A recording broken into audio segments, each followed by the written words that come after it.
Something else on the zip code.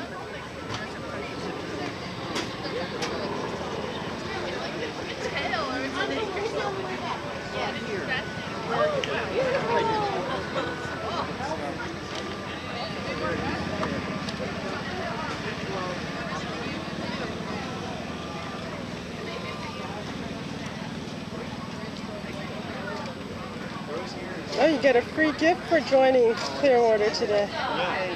So then you just put memberships and there's... Yeah, they changed the name just to make it more... Nights, come here at night last night. It's all lit up like Christmas.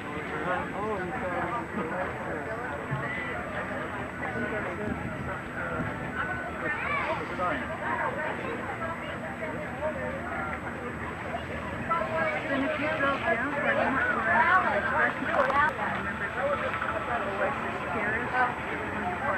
Hi, Alan. How's it going this morning? All right. I was doing a bit of a hard sell. Yeah. So, you're a regular here at the Clearwater Festival? Yeah, I've been volunteering pretty much every year since '79. Mm-hmm. Good for you. It looks like we got good weather this year. Yeah, it's great weather this year. Gonna It's sign. good tomorrow too. Yeah. You won't rain. Sign up a lot of new members. Not yet, but we expect that we will. Oh, I'm glad to hear that. And your daughter's working here too? She is. She's been Good for working her. here for a couple of years now. Yeah. She's back again. Great. And the rest of your family? They'll be coming on Sunday. Yeah. And what are they interested in? Music and looking around, being by the river, and buying crafts and stuff like that. Uh-huh. That sounds like fun. It is. Yeah. Any particular part of this that you're interested in this year? I like seeing the people that I've known here. Uh-huh. I'll be looking around and doing various things. Good. It's good to sell memberships because Clearwater can always use more members. Yeah, that's what I've heard. It strengthens our voice in lobbying and makes us able to do more education. That's really important. That's what it's all about. Yeah. You're here and educate the children and their parents. And, yeah, have a good time. If you look down that way, you'll probably find the Clearwater Education Tent. Okay. And ask some questions there. Stop by there. That's a good idea. Okay, well, enjoy your day. Thank you. Okay, bye. Bye. It's like a mascot. That's the mascot of the festival? And, oh, well, maybe that's what we're going to do this festival. And what's hanging out of his mouth? Oh.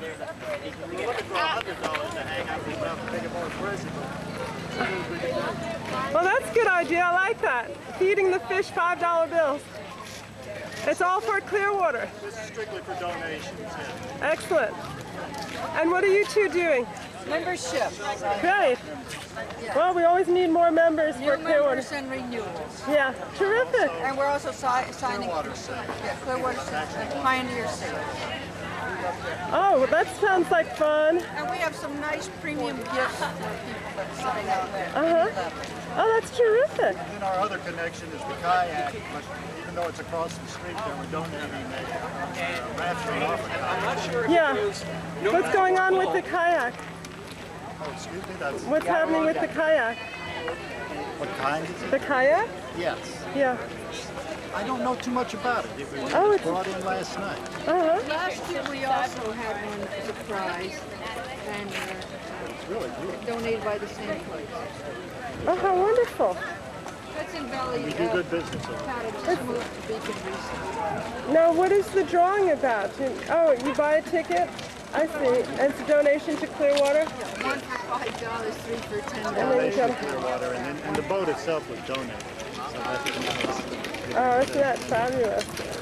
I was thinking to buy a kayak this year. I think I'm going to go over and buy a raffle ticket. Good, good. I got 3. You just bought 3? And did you just join Clearwater? Yep, I just joined. Yeah, good for you. I actually signed him up. Yeah, oh, wonderful. It's Okay. the first of the day. Yeah. Well, actually, no, Well, I it was helped sign kind you of- up. It was well, we'd love I to was say. coaching. Right. That's the 2 of us. Well, keep up the good work. Okay. See you later. See you later. I don't know if I'll have Enjoy. That's fine.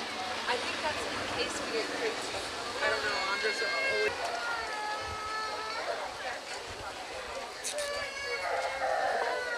What's that you selected for your free gift for joining Clearwater? Folk songs for the young people. Oh, great, Pete Seeger. I love Pete Seeger. After all, he was the visionary that got this all going. If there's some kind of singing group associated. The best bet is we got the information booth right beside us here. Where? Right over here, the information. On the other side of the building. That's actually a booth. Like the next.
license number. Do you have it? I don't have a driver's license. If you do not, you need to fill in the last 4 digits of your social security number. Okay, cool. Okay?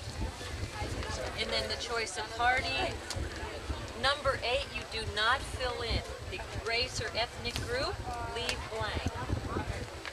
Number 9, she signs her signature and she's done. And she puts the date. Oh, amazing. It's that simple. So just this top part. Yes. Down below, if it's for a change of name, you're registering. If you live in a rural area, most people do not. Cool. So just 1 through 9, leave number 8 blank.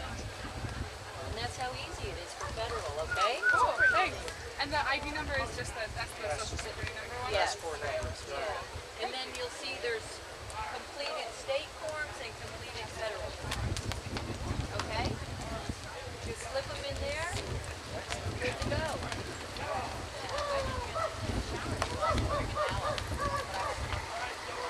I thought that was a real ball.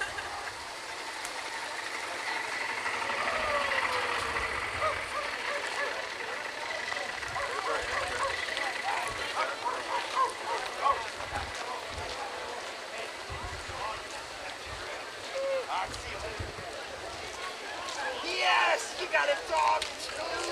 Me too. Can they sniff each other? Can we sniff her? She Karen, I think this needs to be put safe. We have to get out of the doorway. I'm here. Okay. That's all right. We'll give you some space. Have a good day. See you later. Yeah. I see you brought your dog along. Wow, did you see that? Yeah. Oh, wasn't He's it making friends. Yes, making friends with other dogs. The festival's for everyone. Oh, everyone. Four-legged Yes, friends too. yeah. Right. Oh, hi there, welcome. Welcome to the river. I'm Captain Waffles. Glad to be here on this day. Feel that warm breeze coming in? So, oh, it'll come. It's coming and going. That's the kind of day. Just as long as it doesn't rain, right? No rain, no rain. No rain, no rain. Hey, hey, buddy. How's it going? Welcome to the river. Yes, sir. This is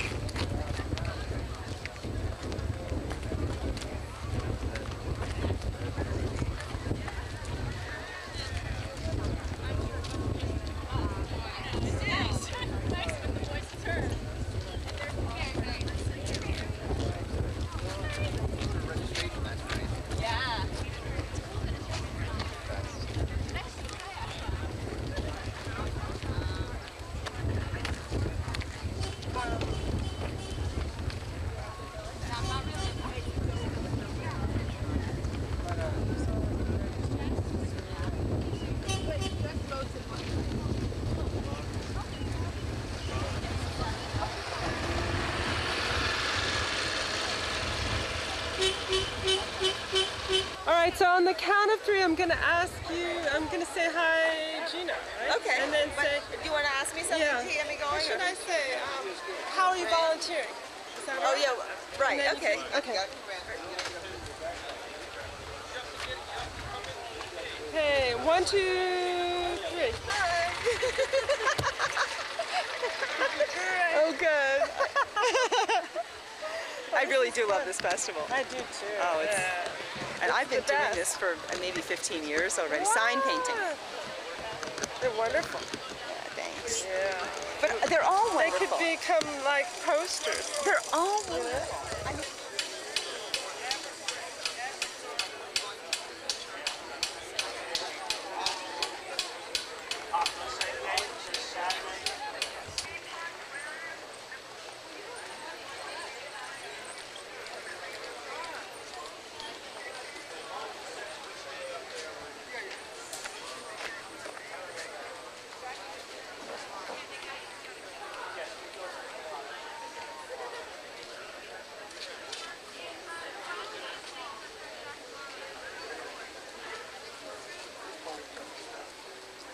That's why I went. I saw it. I figured the other part would be not part of wood. Right, and you'll be cutting them.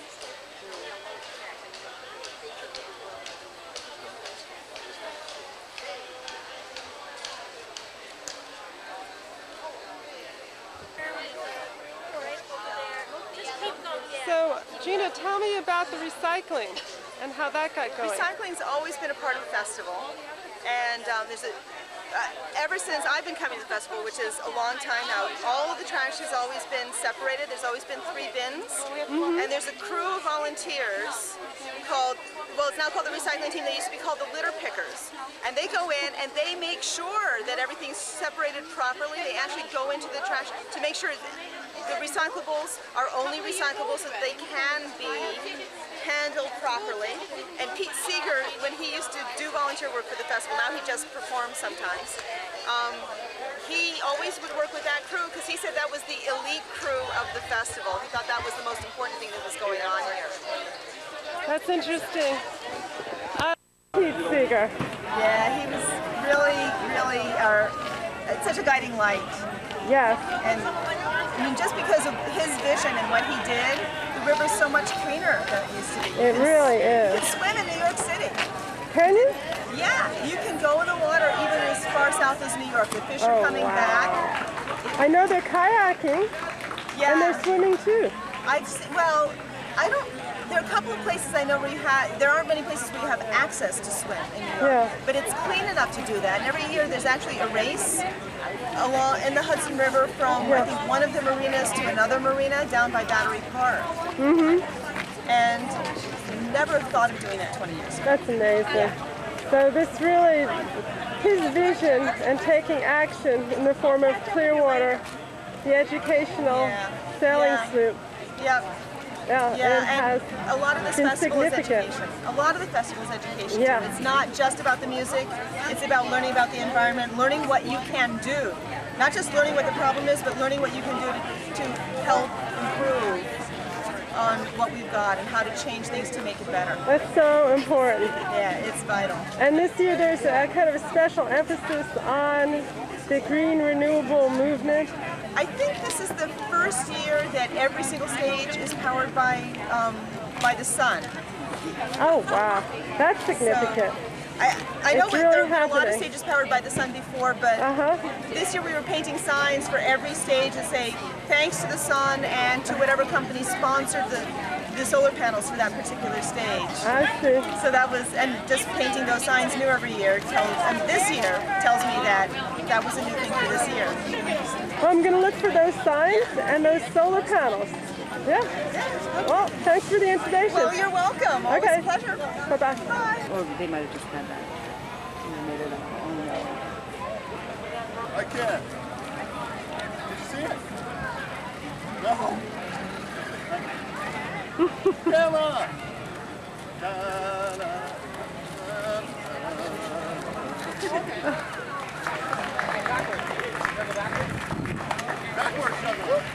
I told you, don't run any races. Oh, that was the win.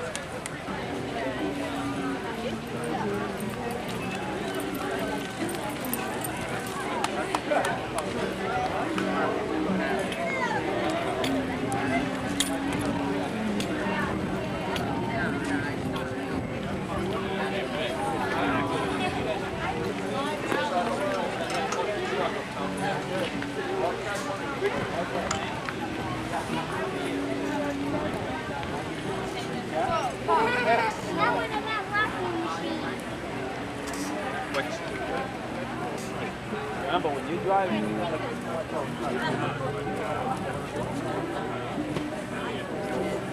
It's a dead street.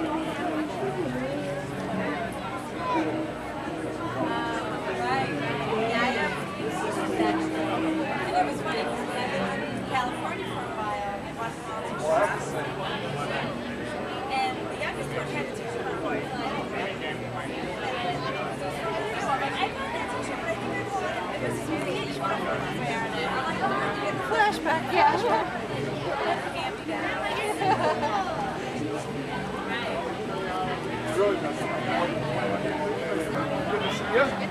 You know what this is? All this stuff, you know, lots of people have sturgeon now, so everything else is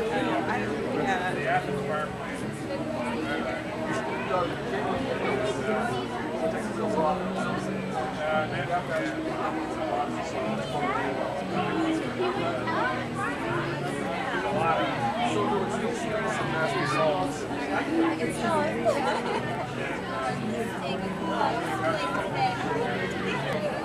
Well, it's actually very dense.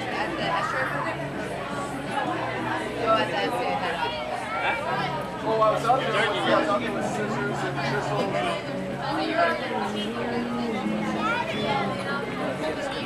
That's just his middle.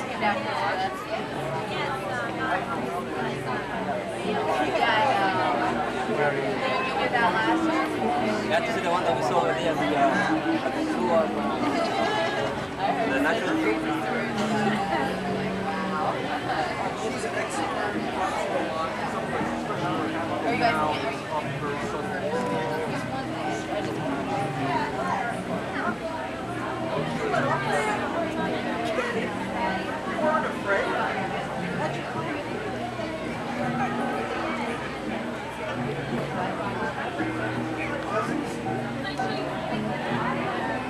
Is that a sturgeon? Uh-huh.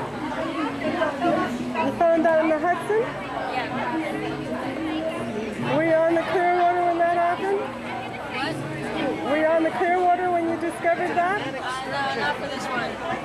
But I've seen them catch sturgeon. Have you? Yeah. It's actually pretty cool. They get everyone on the boat just comes and looks at the sturgeon. It's really cool. That is. I've not seen one. That's a real fish that they caught. It's a real cool experience to be able to see what it's like. One of the sure that- educators does a dance sometimes when we catch them. Uh-huh. Just like, she's that happy to get a sturgeon. Jumping up and down. That's special. And the Hudson River is known for sturgeon. Uh-huh. And how are they doing these days with the PCBs and all? They're holding up? Well, they're doing better.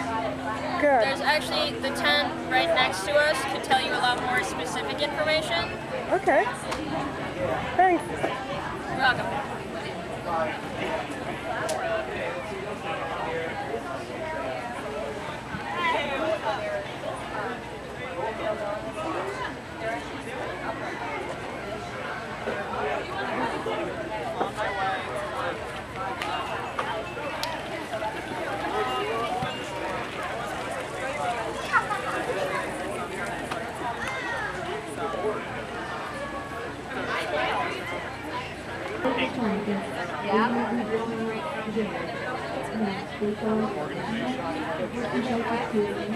They would have a net gain of jobs.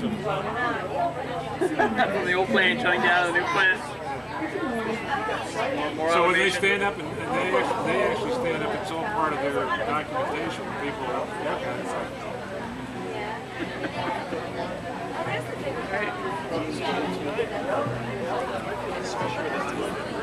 There's a plant up here, Atlantic Cement, that takes cement out of here somewhere. They have two giant. You ever go up the thruway to Albany that way? Yeah, I've seen that. It runs onto the road. It's there? Send it all the way out to the river. And Yeah. there's two giant red barges. Oddly enough, we call it the big red barge. And the big red barge.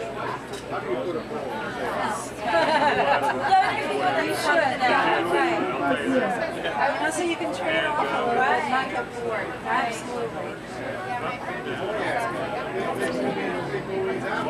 So they're bringing the cement plants down to the city. I was at a wedding in the Very after good. the wedding, and I was staying right down there.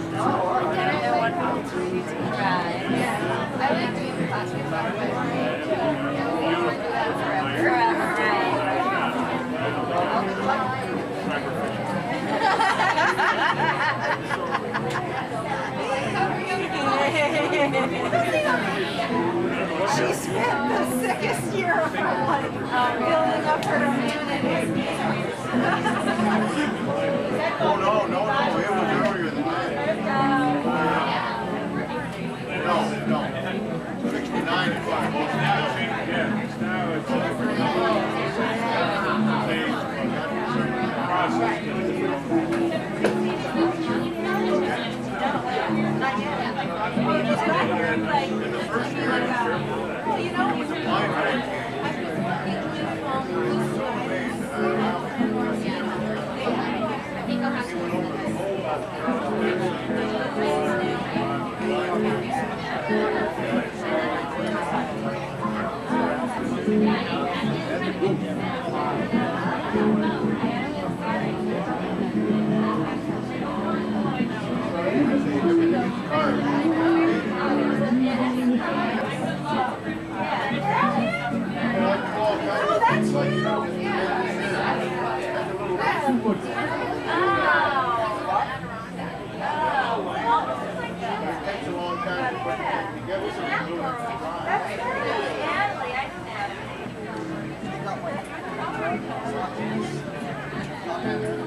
Yeah, it's rough that way.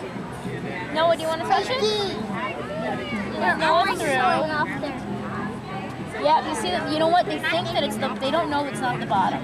They feel it's flat, so they think it's the bottom.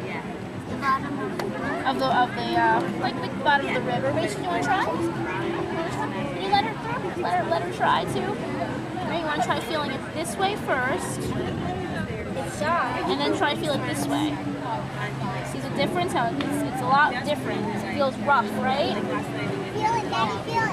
You try feeling it? What is that? It's the hog choker. Hot choker. It's called the hog choker. It's a kind of flower. It doesn't bite her.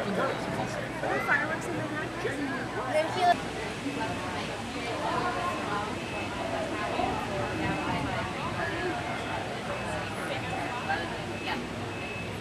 So like meals and the catfish and the hostel are all on the bottom where it's dark. Their eyes are really tiny, bigger.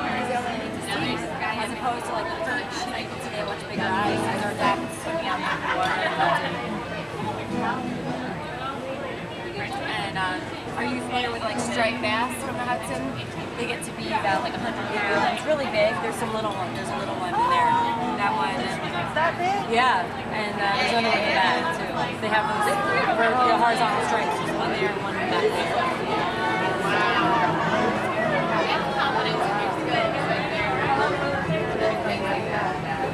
Gosh, I don't know. Probably some years. Yeah, I don't know. How about that little tiny? That is a stickleback. Yeah, it's really tiny. Nobody eats? No, I don't know about stickleback. You know, from the river you have to worry about PCBs and pollution in the river. Some fish I don't recommend you take them. Here, stickleback. Oh, no, 2 inches. They only get about 2 inches long. This is neat. It says that male sticklebacks build elaborate nests in aquatic weeds and grasses. Oh, neat. They go through courtship displays to entice females to lay eggs in the nest. That's neat. What kind of eel is that? It's an American eel, by the way. It's very cool. Have a nice day.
back here in 5 minutes.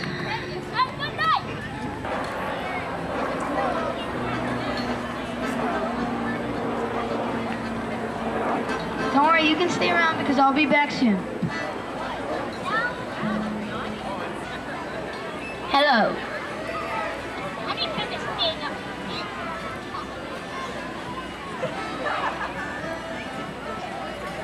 stage shot. Like a stage shot.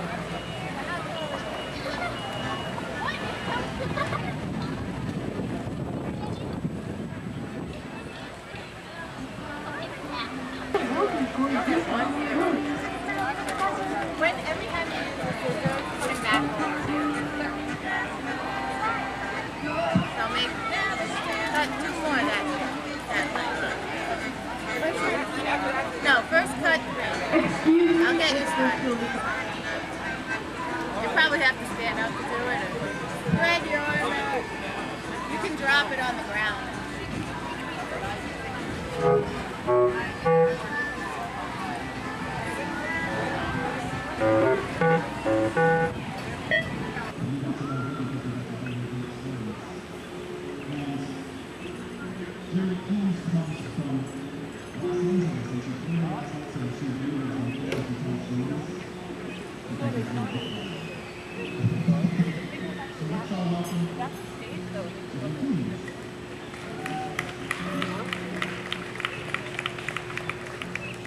It's lovely being here in these beautiful groves of trees on the eastern edge of the ocean.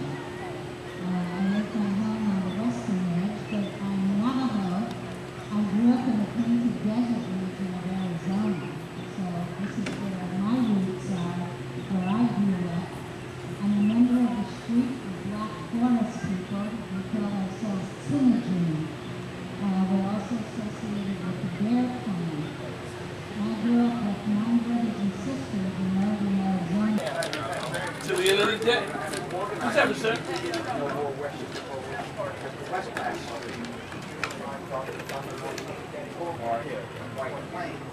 The following night, Friday, June 25th, Michael Moore's film Fahrenheit 9/11 is going to be opening up at the Jacob Burns Theater here in Pleasantville, and we're going to be out in force signing people up, distributing literature, which I have here today, but letting people know there is action going on here in Westchester to incorporate people who do have. I read the paper every day and see these letters to the editor. More and more people are getting aware of what's going on, but sometimes they don't know what kind of outlets there are to get involved and organize around these things.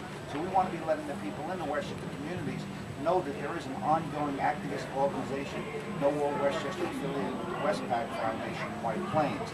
And actually the following week, the day that we're supposed to be transferring authority over on June 30th, we're going to have a major demonstration in White Plains. At 4 o'clock, we're going to have the vigilant picket at the fountain in White Plains, which is at the corner of Mamaroneck Avenue and Main Street. We're going to have a vigilant picket, and then we're going to rally. And then we're going to march down the Mamaroneck Avenue to the Westchester Republican National Headquarters at 5:45. We're going to have a rally there. So we're inviting everybody to join us for those things. If people are interested, they can call up the Westpac Foundation office at 682-0488 in the 914 area code. Yes. So we're inviting people to participate in those events. And part of the No War Westchester organizing is also going to be preparing people then for the Republican National Convention later in the year in late August and early September. Let me ask you on the 30th, the march from the fountain down Mamaroneck Avenue, doesn't that happen to pass by Congressional Representative Nita Lowey's office? Well, actually, her office is right across the street from the Republican National Headquarters, and there are some people who say, well, what is the difference? I'm not going to respond to that right now. I think I'll just leave that out there. On the war at the moment, the positions are more or less the same. Yeah, it's virtually indistinguishable. This is a bipartisan imperialist war. And I think more and more people are aware that the people who are so far detached from reality, like the people who supposedly represent us in Albany. We have a weekly vigil. We're not having it this Saturday in deference to the CLEARWATER Festival, but every Saturday the No War Westchester Coalition sponsors a vigil at that same fountain from 2 to 3 o'clock. And I was talking to some people just before here, and we've been having this vigil for over a year. And when we first started to do it, we used to get like the thumbs up and people beeping their horns in support of us, about maybe 40–50% of the people. Now it's literally 95% of the people. More and more people are becoming aware of it. Even if our representatives in Washington are, the people on the street are aware, but they really need some outlets. It's important that they tune into BAI, get the most updated information, Democracy Now! One of the things I do want to talk about is that part of the No War Coalition, we've already established this progressive news network here in Westchester, which is a very exciting development. We've tried to develop contacts with every one of the communities in Westchester that has public access, and we're producing shows out of the White Plain cable access station. We produce shows on a regular basis. We produce about 30, 40 yet, and we're also trying to get Democracy Now! To be broadcast on all of the Westchester people outlets also.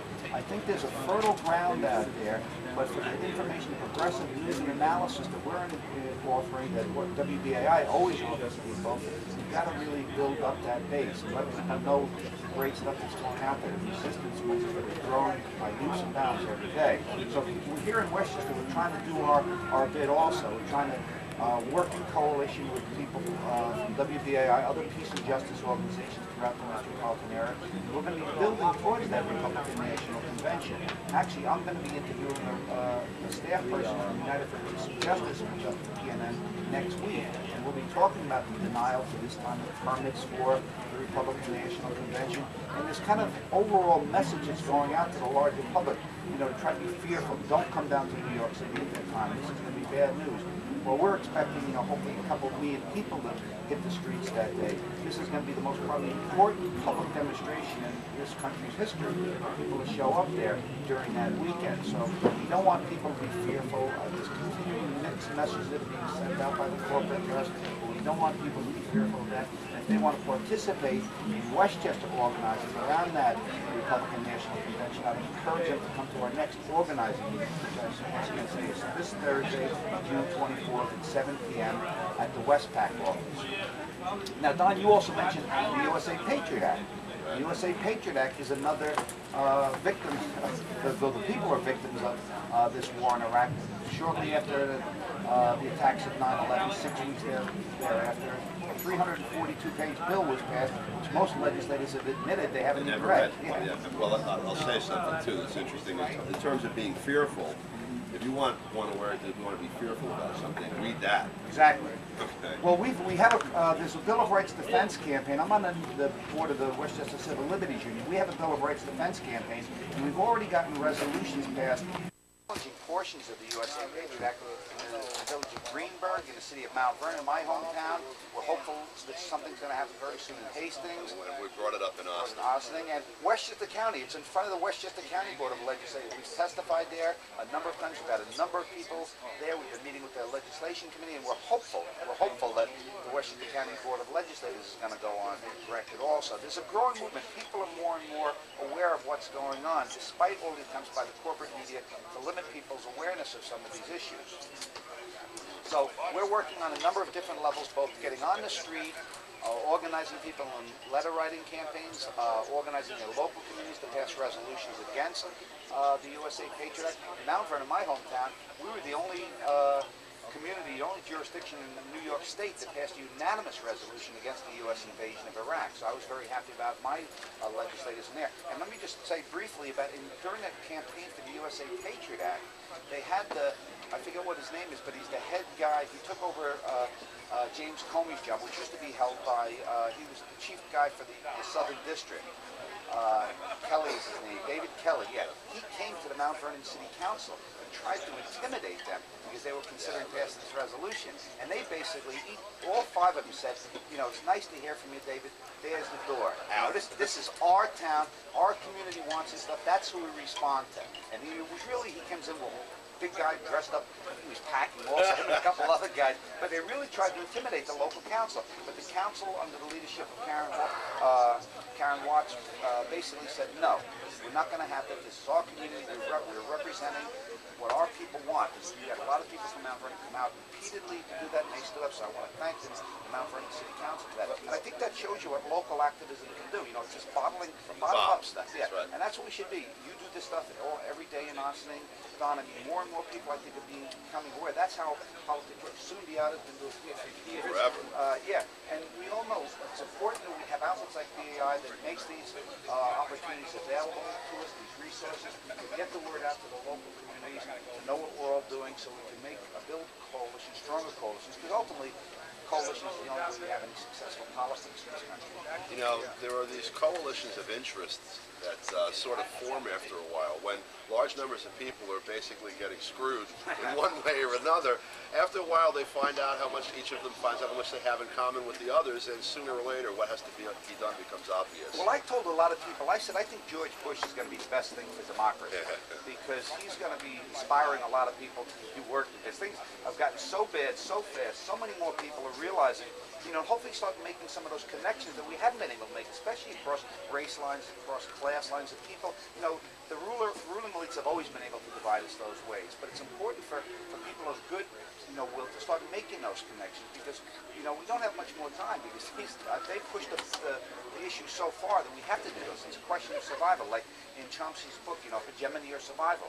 You know, they're shooting for the hegemony. They got it almost by the balls. They're trying. You know, well, for us to survive, we've got to be making those connections. Yeah, well, it's interesting because now you're starting to actually see unity across a lot of those, you know, different divisions before because things are so bad, and a fracture in the elites. Yeah. You know, there are a lot of folks who love imperialism and the power they have and everything who are going to be voting against George Bush and trying to get him out. And we've got to be careful also that we don't let the coalitions that we build now, let's say Kerry does win. I mean, it's, you know, the lesser of two evils. We're unfortunately always put in this position.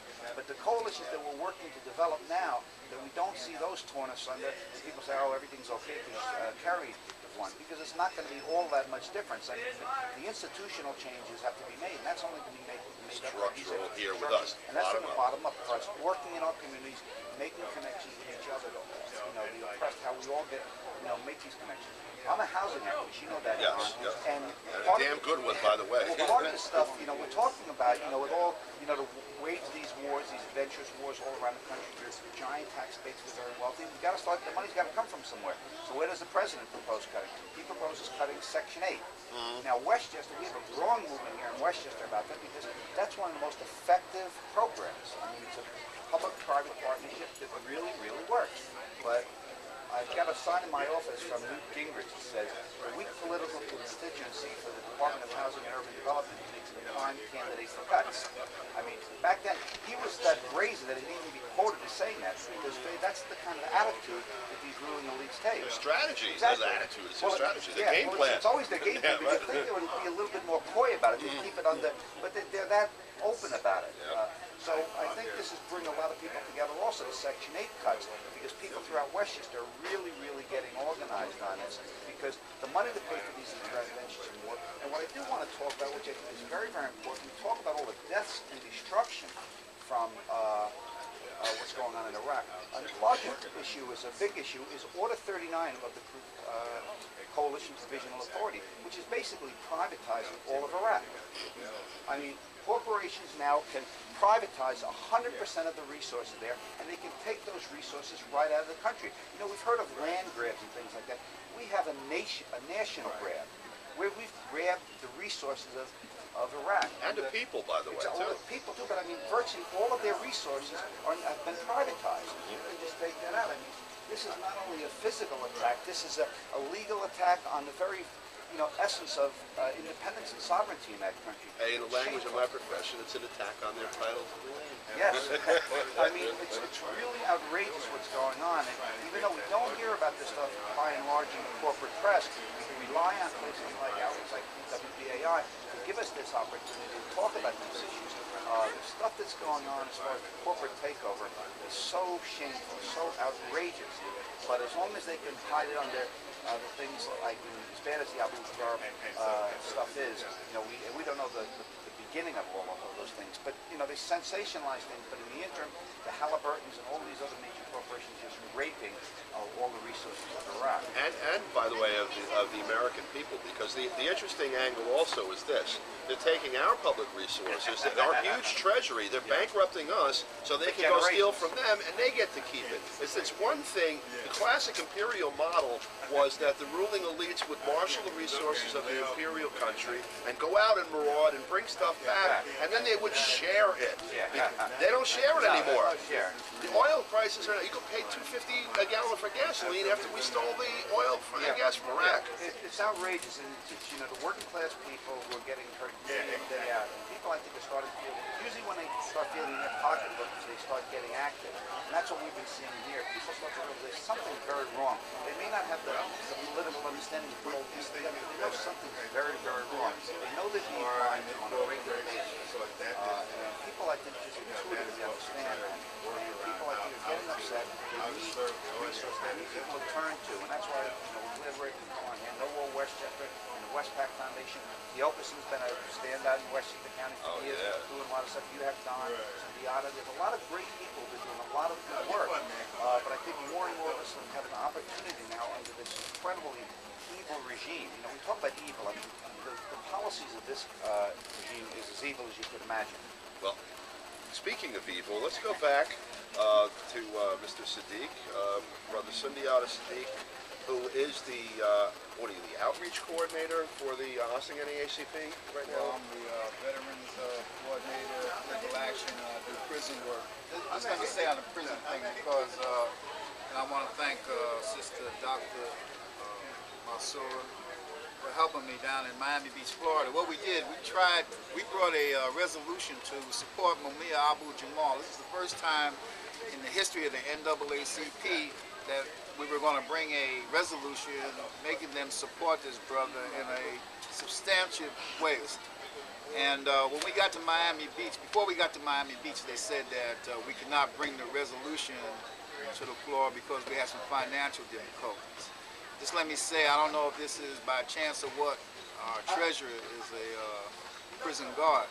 So I had a big argument with Julian Bond in Miami Beach, and we couldn't even bring it as an emergency resolution. This year we submitted a resolution again for Mumia Abu Jamal, and again the financial problem occurred. So we sent a personal letter to Kwasi Mfumi saying that, you know, this was petty, and actually we didn't believe they wanted the resolution for Mumia to come before the National Convention because it's being held in Philly. Philly is where, you know, Dr. Du Bois wrote, you know, the Philadelphia, what's that, the Negro, and did his great work. And also, Philadelphia is the home of the black mayor Street, who told us that once he got elected, he would help us with the Mumia case, which I never heard him say anything. But this is where the National Convention is being held. And so when you have people like Wachovia Bank, you know, last year they gave NAACP $1 million check. So you have all these interests, you know, working to try to stop this resolution coming before the floor. So Pam Africa and a number of comrades have got together and are going to be planning some demonstrations because I believe Governor Ridge is going to be there on Monday and a number of personalities. So people could probably call the Mumia hotline, which is 212-330-8029 for more information because we 330-8029. right. We want to be there for the opening of the you know, NAACP National Convention. At the same time, the local president is trying to get me kicked off the you know, the board here, but I don't think it's going to work. And let me say one thing about prisons here because the sister was talking to me before about some very interesting things. You have Valhalla Prison here. You have Bedford Hills Prison here. You have Sing Sing Prison here. You have Taconic Prison here. Before these inmates used to be leased out like slaves. They used to, you know, paint sidewalks, paint houses, and those that they could trust, you know, would, you know, work in various things, undermining the local unions. Or the local workers here in the community. And this whole thing came about you know, the nuclear plant and the hazard of the nuclear plant, you know, people were talking about exits and this and that, but nobody ever talked to the inmates. So what happened, we found out that they had a plan at Sing Sing prison. If there was a nuclear accident, that the guards would lock the inmates in their cells and everybody would split. So, I mean, that would be pertain to Beverly Hills and women's prison. Lockdown. That was their Lockdown, and everybody evacuation plan. leaving there. So, and just let me say what the brother said, because I mean, this stuff is hideous, brother. You know, you got special killing corporations like Ballard and all these contractors. You know, you got guys that, you know, just like to go, you know, they hear something like Iraq or Vietnam, they just like to go there to do these kind of things. So, you know, I can understand the truth, but you got specialized people that like to go to war, you know, and do these type of things. But the sister was telling me that there's somebody here to talk about. We're talking about Michelle. And just let me say one more thing about that, because right now they have a thing in prison called Puppies for Prisoners. And if you go up to Pixel, you see people who are working, training CNI dogs. But now you got stuff off out to some of the prisons where the inmates are raising dogs for puppies and you know, training CNI dogs. So what do you call it? Subcontract? Yeah, right. Well, I mean, there's a lot of that. This is what happens in Iraq and everywhere else too. When you have captive, well, the history of that we know was to evade the constitutional protection against slavery. If you are convicted of a felony and incarcerated, you are not, you don't have the benefit of the protections of the United States Constitution against slavery. You are basically a slave legally. So we have this Michelle Lee from the Indian Point Safe Energy Coalition, who can talk about some of the other interesting aspects of having this 900-pound gorilla right here in this pristine Hudson Valley.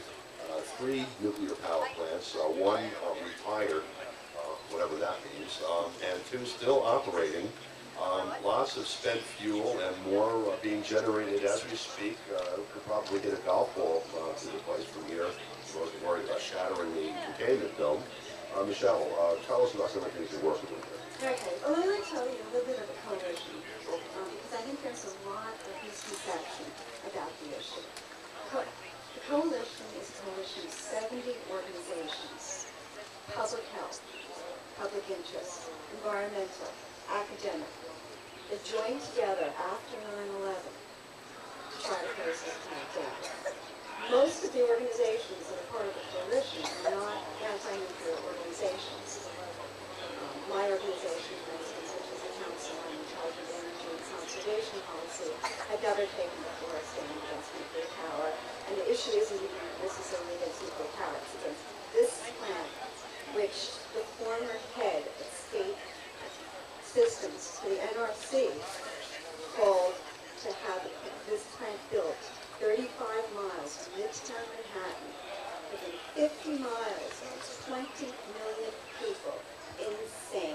His word, insane. I think, you know, the clinical term that happens to be accurate. And the point is, it was insane before 9/11.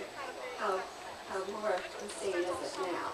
When you know these plants are terrorist targets. In fact, just this past week, the papers reported that the findings of the 9/11 Commission investigation noted that nuclear power plants were considered to be a prime target.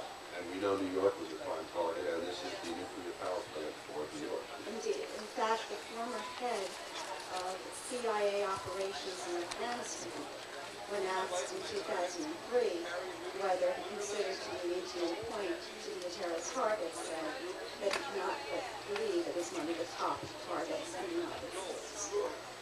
So, you know, we know that it's old.